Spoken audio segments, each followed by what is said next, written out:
You never open the second location to save the first. Never.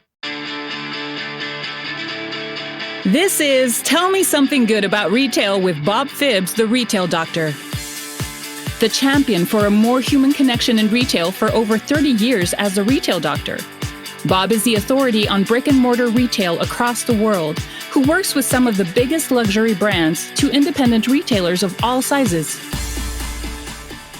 Today's episode is a good one. I have two guests. I'm joined by Mackenzi Farquer, founder and owner of Lockwood. It's a multi-location independent retailer with stores in Queens and Brooklyn. And if you know Lockwood, you know it as a point of view, the kind of store that makes you feel like the owner actually cares about what's on the shelf and who's walking through the door. And I'm also joined by Rachel Thomas from Faire. Lockwood has been buying on Faire since 2017, back when the platform was just getting started. And Mackenzi and Rachel, I'm glad both of you are here. Thanks for having me. Yeah. Well, good. Let's get into it. Rachel, tell us, for those who don't know, what is Faire? It's Faire with an E. Those of you who are listening, it is not like the county fair. And, give us a quick version. Who do you serve? What's the scale today? And what does Faire actually do for an independent retailer on the wholesale side? Yeah. Faire is an online wholesale platform, and we connect hundreds of thousands of retailers across the world. So North America, Europe, Australia, New Zealand, and expanding beyond that with over 100,000 brands.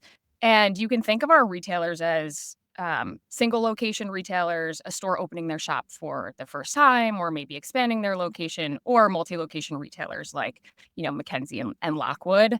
And I love to just actually highlight our mission. So we believe that the future is local, right? We service independent retailers, and our goal really is to empower brands and retailers to strengthen the unique character of their local communities.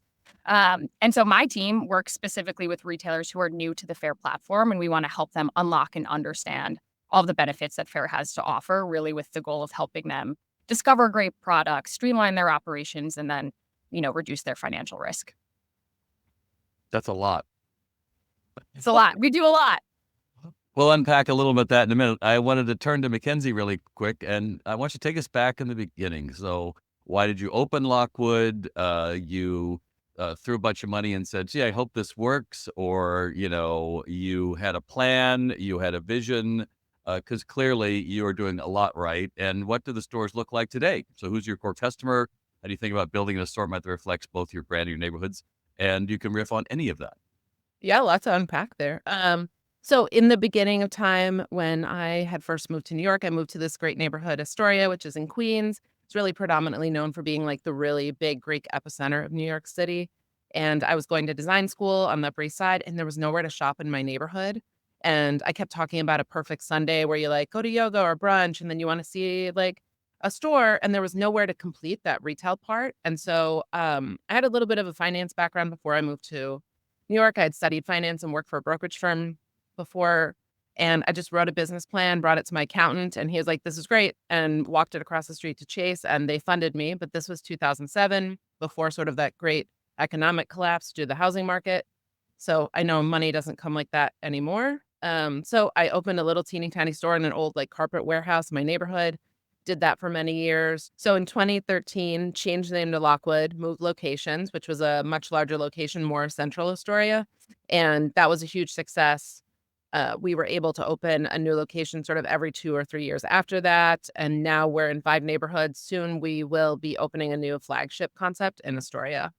And I would say as far as the store, it has, like you said, a really strong point of view. We sell to really like young, progressive, urban people who really care about their neighborhoods. They're very community driven. So we sell lots of products that are locally made or sort of have neighborhood pride. We really have a ton of New York City merchandise, but like for New Yorkers, not like the Times Square sort of, less than stellar, I Heart New York kind of stuff. Well, so you make it sound wonderful. We're just opening stores and everything's working fine. What would have been one of the challenges early on, particularly when it comes to merchandise? That's, I think, always a challenge for especially beginning retailers because they buy what they like and your audience doesn't always like what you like, right? So anything you Tremendously can so. speak about that? Yeah. I mean, in the beginning of time, in 2007, I don't know if you remember what the climate looked like back then, but it was like sort of driven by the Moss store, Conran shop. And so everything was like design. Everything was called a design store. And so we had a really sparse amount of inventory. And I remember one time I put a spreadsheet together and I basically ended up titling it the going out of business sale because I didn't realize to get that sort of sparse designy look, I'd been buying less and less and less inventory. And it was just becoming this compounding issue. And I think, there was nothing like Faire at the time. So it was really just what the bank lent me for construction and credit cards. And then you get into this self-fulfilling prophecy of the credit cards are full. I can't get merchandise. I sell less. The credit cards are full. So it took me many years to sort of figure out how to get the right inventory balance. And I think it's very challenging for new retailers to do that because it takes money. So And give me a tip. I need a tip. How did you know what was the, oh my gosh, I shouldn't be doing this, or oh my gosh, if I just sold this, I'd be making millions. well, I guess my tip to retailers would be don't be so narrow-minded. I have a retailer friend who is very aesthetically excellent at her job, but puts a lot of rules in place to make the aesthetic shine. And I'm always like, do you want to send your kids to summer camp or do you want to not sell cookbooks with people's faces on the cover? I sort of had to let go of that design concept and lean more into gifts because I think there's a new baby born every minute. There's a wedding to go to. There's a birthday. Those things are always happening. When you're selling a design object, it's a much different kind of customer you're courting. And so once I really leaned into having greeting cards, candles, jewelry, at the beginning, I would never have a greeting card. That wasn't design object. I am obsessed with change. I'm always changing. I'm always learning. And sometimes you just have to let go and embrace something new. That's a great point. I think, a design is more of a considered purchase. And what you're looking for is someone could just look at that and go like, I could sell that, or I mean, excuse me, I could give that, or, oh, that'll be perfect. It doesn't need to be a whole conversation like with ChatGPT going back and forth and back and forth. And is this the best and all that stuff? You go into a store when you trust it, right? Which I think obviously your customers do. And on top of that, you're able to let go of one of the things I run into, Rachel, when I did a blog about this is, by the way, if you haven't checked that out on retail.com/blog, it's there. But some people were like, oh, well, everyone has the same merchandise in my town. And I'm afraid of that. It's like, get over yourself because most people are not going from store to store to store looking for that exact item. The point is, if you have it, make it merchandise so well or have a crew that cares about it so much that it goes out in your store, right? I mean, that's the difference. We all have seen many stores have many of the same items or some variation, but ultimately it comes down to what you bring to it, right? How would you speak to that, Mackenzi? I know. I will say I read the article and I do agree with that retailer. And with all the due respect to Faire, I love them so much. They've changed my business, but there is such a thing as a Faire store and you can tell. And I'm always telling people you need to have custom, you need to have unique to your store, but we can accomplish that also on Faire. We buy a ton of custom clothing and we do purchase that via Faire. So, if retailers are listening, I would say it's Well, very retailers are listening. Wait a minute, Mackenzi. That's the whole point of this. Tell me I something good know about this retail. it's one thing to hear, one thing to listen, right? Um, you can get sucked into the Faire algorithm. It's gonna show you the same things over and over again, and you will start to have the same things as your competitors. And I do think if you're in a local community, they are going to all those stores. And so that's why you have to differentiate yourself. It's like dig deeper on Faire, do your own searches. Like maybe you're doing a fruit stand summer. Like you need to start searching like strawberry, tabletop, lemon, and not just let the algorithm drive. You need to use Faire more. Like it is a tool. You have to learn how to use it. So it sounds like you need to know what success looks like before you go to Faire. Don't go to Faire expecting that it's going to know you. And that's why you seek out these custom products or whatever, because you know what the end should look like in your store. I think that's kind of, Yeah, I think that also, the folks who program the machine learning at Faire are really smart. And so those front discovery pages are good. They're captivating. You want to buy those things. Like it's done well. And I guess I'm encouraging people to get past those first few pages because otherwise you and all the people who have the same taste as you are getting served the same products. okay. Give me one tip how you would go deeper in that. Again, I would use the search function. What are you curating? What are you missing? Don't just rely on things that are being shown to you. Type in custom, type in t-shirt. What are you missing in your product assortment? Okay, great. And don't be afraid of expanding out your worldview to include something you might think, oh, that won't work. Because that's one of the things, Rachel, I was going to go back to. You can try different things on Faire, and if it doesn't work, you guys will take it back, right? Isn't there some way about that? Can you explain that Yeah. for us? Yeah, sure. I will just say one thing on the first point too, which is I agree with what Mackenzie's saying. I definitely think it's one of those you get out what you put into it, right? So her point is absolutely right. If we don't know a ton about you as a retailer, we're going to surface what we think you want or what we know is selling well. And that's kind of where you come up with these products that are like very, very similar or the Faire, like archetypical store products. And so she is right. Like the more that you invest and the more that we know about you and you engage with the platform, the smarter we can be about recommending better products to you, but also the savvier and like more things you can find by searching in unique ways. Returns is the point that you were mentioning, Bob. And so we do offer free returns on new inventory that you're testing out from new brands. And so we want to give retailers the experience to, as Mackenzie talked about, like it could be scary trying a new product or, you have minimal cash flow. And so we want to make sure that, especially when you're buying online, if you are not touching and feeling the product or you want to make sure that you're really acquainted with the quality, we want to make sure that we're giving you a risk-free experience in that. And so we offer free returns on new products and new brands that you are testing out, which is especially powerful for new retailers or retailers when you're trying a new trend or opening a store for the first time and you're not sure what your customer wants. And is even more powerful when you can back it with the terms that we offer too. And just thinking about the cost, people say, oh, well, I'm paying more to go through Faire. You are. There's no two ways about it, right? You're going to probably be paying for that ability to return. You're going to have a ability to have this uh, curated search, being able to find it instead of you going to the gift show and 5 or 6 of those and walking around and hoping to gosh you find something.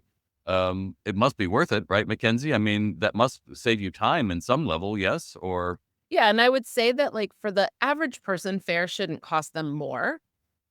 We pay for Faire Insider, so, like, that is a service we pay for that costs us more, but, I enjoy that Faire generally has had a policy that they encourage the vendors to have price parity between what they're selling, say, on their own website or at a gift show or trade show. I wish that was enforced a little bit more, but yeah, so I forget how much our insider is now because it's been many years since we signed up for it, but it more than covers the shipping. Often people have discounted or free shipping. I just think if you're gonna use Faire, sign up for the insider, really understand the terms you're getting. To me, it's really the net terms that are the biggest value add that Faire has, and I don't think that people understand why terms matter, especially when you're just starting. You're drowning. You're just trying to pay your rent every month and everything feels impossible, but really getting that, like, 60-day runway so you can start selling the things before you have to pay for it, I just would, really encourage people to take advantage of that aspect of Faire as well. that's great. Rachel, then you can add about Insider. Why is this, or how do I sign up for this, or what's different between Yeah. just going there and I love the Insider program. I'm so happy that you brought it up, Mackenzie. It's typically less than, I think it's $19 a month, basically, oh, shipping subscription program. And it's a way for retailers to unlock with that $19 free shipping on thousands of products on the platform or different tiers of discounts. And then it also opens up some different tools with customer support access as well.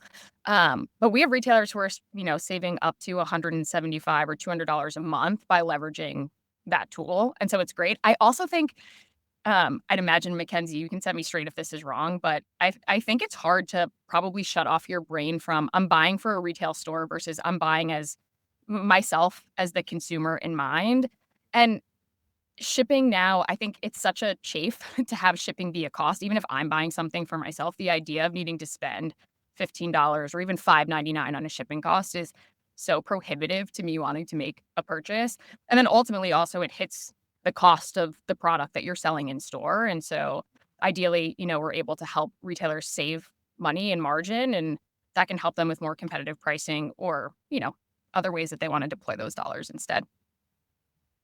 well, let's move on to driving foot traffic. That's the number one thing people always say is, oh, how do I attract more people at the door? I always say, well, it doesn't matter how many people come to your door. It matters how many convert to a sale, because a lot of times you can increase your sales if you just go through and figure out how do I merchandise it differently, or more importantly, sell it. But what tips would you have, Mackenzie, about merchandising promotions that you're using with social or in-store events? And how much does that really play out with having the right merchandise? Because doing events and specials, you got to be set up for inventory. And gosh forbid you have that, whatever that cute puppy dog promotion you did that just falls flat because it's cat week or something. So yeah, don't try that. But what tips would you have about? I mean, the the broad category you're describing right now, to me, I think is the Lockwood secret sauce, is sort of like promotion, events, in-store merchandising.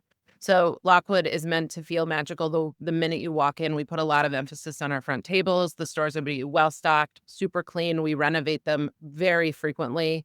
The lighting is adjusted for every table set. You know, if your store is dirty or dusty, it tells people like this is not a top priority and it doesn't feel like a place you want to be. I think there has to be magic in retail. We hire great visual merchandisers and we do really creative displays. Like in our Williamsburg store right now, our backyard is set up like an old school Pizza Hut. So all the product is like tomato or cheese or pasta themed. We've done bodega themes with like giant paper mache bodega cats. You have to set yourself apart. And I think that consumers are very savvy these days, especially with the internet as a constant like flood of visual stimulation, right? They've seen other stores, they've been on the TikTok shop, they know what things cost generally. And I think you really have to like stop them and engage with them in that way. But the stores look amazing. And then we try and have pretty frequent promotions, whether that's just a double points weekend or we did Galentine's Day with like temporary tattoos that were all New York City themed. I think you just need to give people a reason to stop in and just a reason to communicate with them, to email them. Social media, I think, is super important. You know, we've always had a full-time social media person. I would encourage people who own a store, delegate this to a young person who's digitally native. I know so many store owners who think they know best, and you're like 50. I'm like, stop it.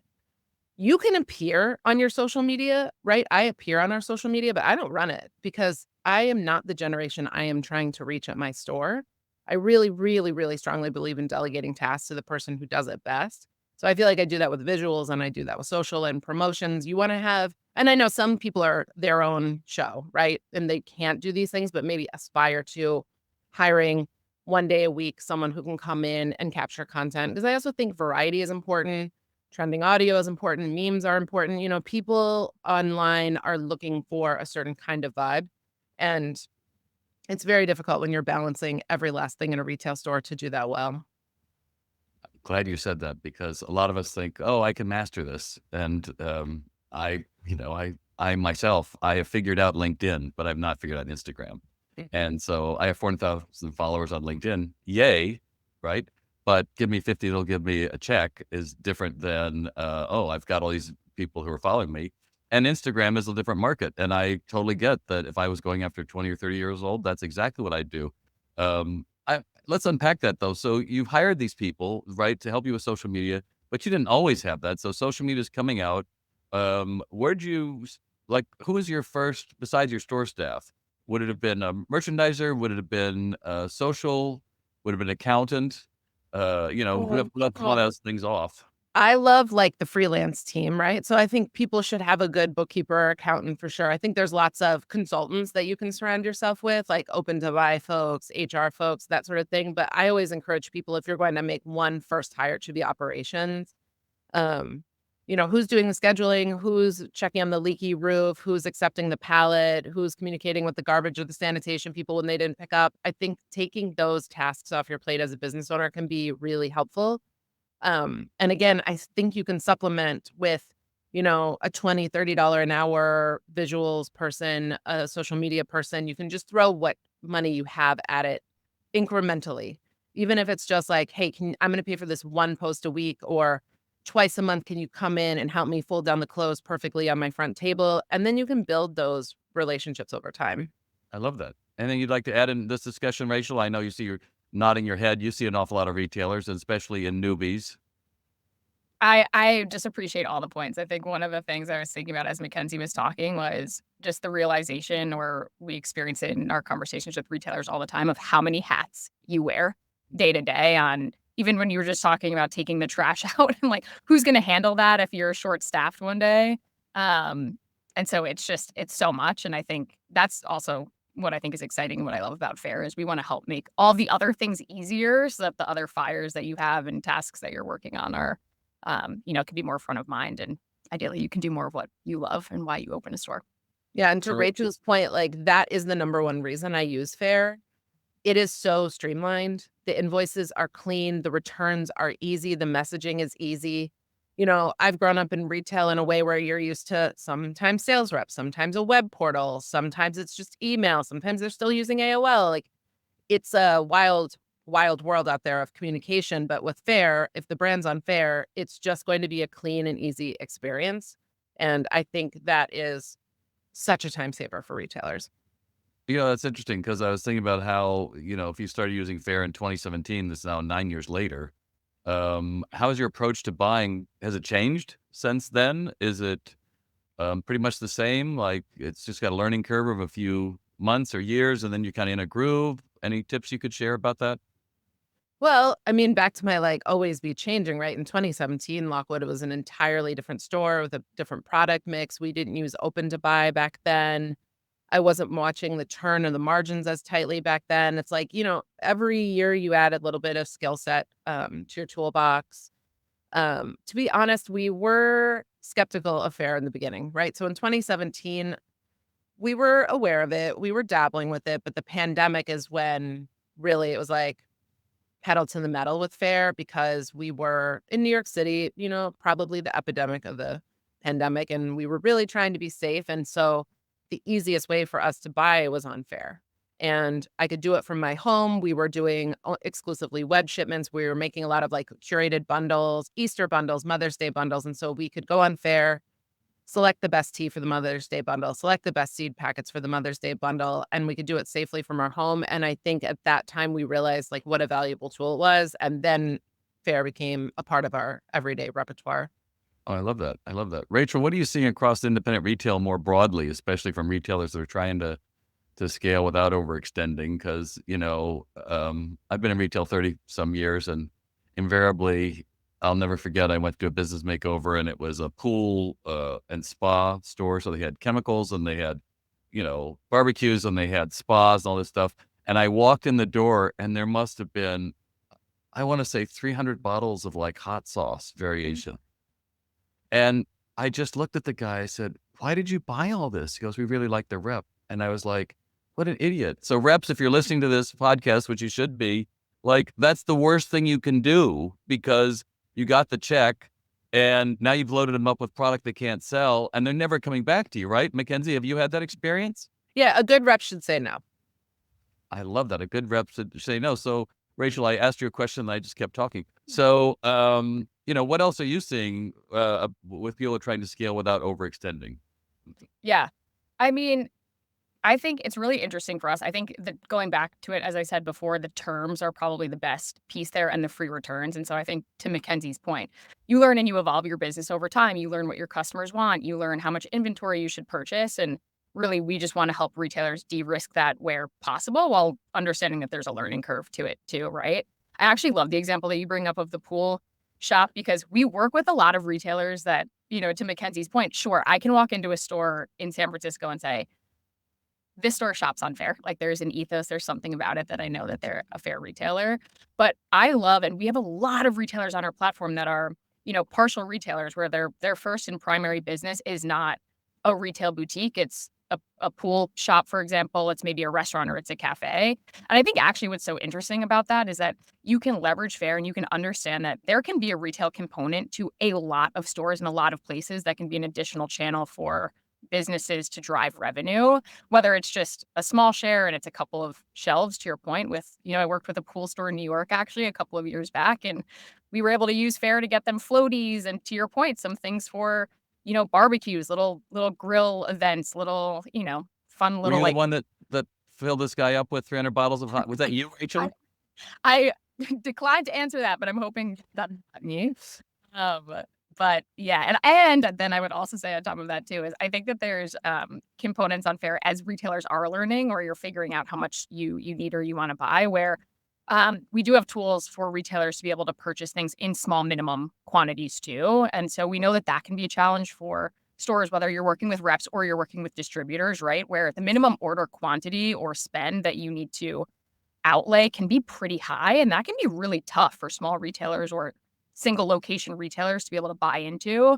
And so we try to also coach our brands to be able to be nimble and give retailers the opportunities to buy in minimal quantities, knowing that they may not have the cash outlay or they may not know yet if that's a product that they want to really, really buy into. And it gives retailers the opportunity to like test and learn and iterate as they go.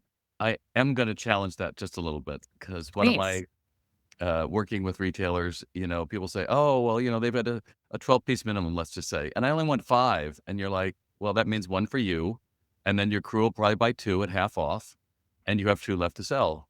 No, it won't happen like that. It invariably happens that way. And so, sometimes you cut your nose off, spite your face, like buy in a significant amount, but onesie twosies, I don't think, again, the reality is that your crew is buying a lot of this. And unfortunately, I think a lot of times, again, going back, we buy what we like and then use the wholesale angle to get the lower prices. So I think it's one of the challenges we run into.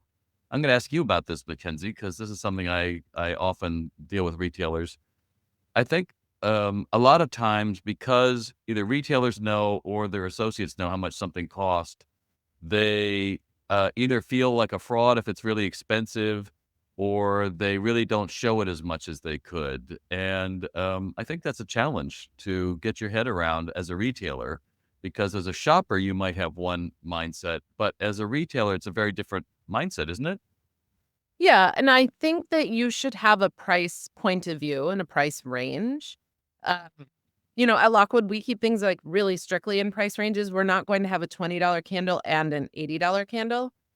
I think that value would be a really strong term we would use. We understand the market pretty well. I call it retail espionage, but it's basically shopping, right? I go to other stores, I see what they're selling. I'm chronically online. I follow all the retailers I love. So I'm aware of the market, and you got to know where you are. You could be a luxury retailer, you could be a value retailer, you could be off price, but just keep your things generally within that price point. But I do want to say a few things about what you and Rachel are both saying. A $200 greeting card order is substantial and nice and can fill a spinner. A $200 candle order is shit. It depends on the product and what its wholesale value is. And I would absolutely agree with you, Bob, that like buy confidently, don't overbuy, but you do need 4 to 6 of everything you're ordering, because one on a shelf doesn't sell. One on a shelf needs to be either grouped with others or moved to a sales shelf. You do need to have a good amount of things to make people, the stack them high and watch them fly adage is there for a reason. I also want to say one more thing about the insider, Rachel, when you were talking about it. Whenever I coach new retailers, I always tell them, make sure you have a credit card where the limit matches or exceeds your Faire opening insider terms, or not the insider, but open with Faire terms, right? Because if Faire has, say, given you $20,000 to shop and your credit card has $2,500 on it, you're in a cash flow crisis instantly at day 60, day 90. Some vendors, give you a little bit more time. So I always, tell people, just because the money is there via Faire, it doesn't mean it's there via your sales. Like, have a backup plan, understand how you're going to pay those off, because stores don't open to gangbuster sales all the time, right? Sometimes you have to build your customer base. And I would say to build on that is you better have a plan how you're going to sell it, because especially when you're brand new, someone comes in asking for a water bed. I'm like, great, tell me about a water bed. And I'm going to continue walking around the store. Oh, it's the first time you're in the store. I've got to make that sale. And I think that's the most important thing, that just because you can open a store and just because you have a point of view, doesn't mean you're going to be successful, because you got to also know when to call it a day and say, hey, this line doesn't work for us. And yeah, it's real money. You paid $200 for it, and now you're only going to get 40, but it's better than that. Then hold on to it and say, someone will buy it. I did a business makeover one time, and it was a motorcycle dealer, and they had all these little parts in yellowing plastic bags on pegboard. And I said, what the hell is this? Like, oh, well, it's a part from a, whatever, 1932 motorcycle. I was like, why is this out here? Well, someone will need it. No, no one needs it. That's why it's yellow. If you want, put it on eBay or get it out of here because it makes the store look old. That's the other thing why you would use Faire is to try to, maybe your store does look a little older. Maybe you have, let's just face it. It's tough. It's tough times right now, but you can always freshen something up, right, Mackenzi? You can always find a reason. Yeah, and I move things around, right? You get a new Faire order, use that as an excuse to redo the whole front table. You can show your customers the same things in different ways. If something's been in the back of the store, move it to the front. I think it can be a mix of placement and new purchases. Perfect. Perfect. Well, we're going to take a little break here with a message from SalesRx, and we'll be right back with Rachel and Mackenzi. Hey, it's Bob again. I'm not only your host, but also the founder of the SalesRx online retail sales training program. How many sales that should have been yours walked out your front doors today? With shoppers being more discerning about where and when they shop, you need to convert more lookers to buyers. And SalesRx is the perfect solution to make training memorable. It's bite-sized, it can fit easily into your schedules. Don't tell me you don't have time to train. If you can give them time to take a break, you have time for them to train. Now, the training builds from some of the quickest ways to engage shoppers to the most advanced. Everything is planned so you can implement your sales training program with a click of a button. And there's a reason we're on 4 continents training thousands, because SalesRx is scalable. Everybody learns the same new skills that will grow your sales. In fact, 83% of users report a double-digit increase in their sales within 6 months. Wouldn't you like that to be your story?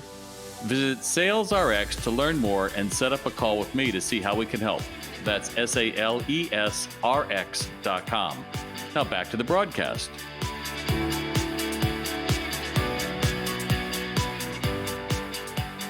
All right, so Mackenzi, last question. Okay. I think it's so interesting that when we have one store and we get the idea we'll open a second one, the challenge always is you can't be at both stores. And you might get a favorite, and you got to clone yourself, and you got to hire someone. So what's the one thing that you wish somebody had told you, or more importantly, if they did tell you, you had taken it seriously about opening that second location?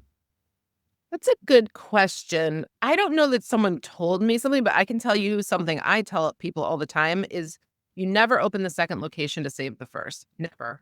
You don't have a Hail Mary store. You only open a second location when the first is profitable, stable, and you can replicate it. You have a good team in place. You are well-oiled machine, right? You do not open a second store as a solution. I'm not trying It's to an figure it opportunity. out. Yeah, it's a great point. I've talked to people who do that. It's like, well, we think the tourists are going to be down there, so I'm opening another store. It's like, is there demand down there? Like, I don't know, but it just feels right. Like, ooh, that's not a good reason to make it, right? That's right. That's not a great one. Rachel, same to you from the Faire side. So what have you heard, or what do you wish one thing that retailers who are looking to expand out had taken seriously a little earlier, maybe? Ooh, well, I'm going to say leverage payment terms. I think that those are so important. And especially to Mackenzie's point, when you're opening a new store, that is such a big investment and cash outlay that you need up front. And so I would say terms. But the other thing I would say, that we actually just had a brand in our office yesterday. And one of the things that she talked about that I think we really believe in at Faire is knowing that your customers are your partners and your collaborators. And we feel that way from the wholesale perspective. And I'm sure that Mackenzie, you feel that way from working with the customers that come into your store. But it's such a great opportunity to ask them, what they think about the product, or understand not only in your sales data what's working or what's not working, but just to hear what they feel, what they think when they walk into your store, the things that excite them, the things that they wish that you had, and to take all of that feedback and leverage it to, make buying decisions or display decisions, or, whatever topic is important to you at the time. On our managers' reports, that's like the required last piece. Every manager has to tell us, like, what were customers saying this week? What were their requests? What do they want? What do they not want? That's great. Now, of course, you could probably put that into AI and say, codify all this and by location and tell me what I should go buy. But, hey, that's another discussion for another day. So I appreciate both of you being here today. I always end this podcast by asking, tell me something great about retail. So let's I start with think you, Mackenzie. something great about retail is you can delight people. I mean, people walk into Lockwood all the time, and they are just super happy to see the thing we have received, customized, brought in for them. And it's just fun to get to know people and to be a part of their everyday lives. I love that. Yeah, the fun. Absolutely. I right agree with you. Rachel, try to top that. No. That's a hard one. I feel very similarly. So I think like when I walk into a store or when I travel and I buy something, I think like those purchases are so reflective of memories and reflective of the community that you're in and what's important to, the buyers and the consumers. And so I think that's amazing and makes retail really powerful and magical. It does. And I want to thank Faire today for hosting us today, and Mackenzi for giving us some of your wonderful spotlight. I'm so excited to see your next store opening, and I'll have to get down there in Queens sometime. I Please do. have not physically been in your store, but I'm anxious to see it. So for all the rest of you listening, just remember we're about as happy as we make ourselves up to be. Both of these women have joined us today with the outlook that things are possible and we can always change and grow. And I think that's the important thing to take from all of us. I'm Bob Phibbs, the Retail Doc. Thanks for joining us, and listen again next time when we bring something great about retail. You've been listening to Tell Me Something Good About Retail with Bob Phibbs, the Retail Doctor. As a listener, you can receive free information and guides when you visit retaildoc.com and sign up for our exclusive weekly newsletter. Thanks for being with us. Remember to subscribe on iTunes, Spotify, or wherever you like to get your podcasts. To virtually bring Bob to all of your crew and associates, check out www.salesrx.com.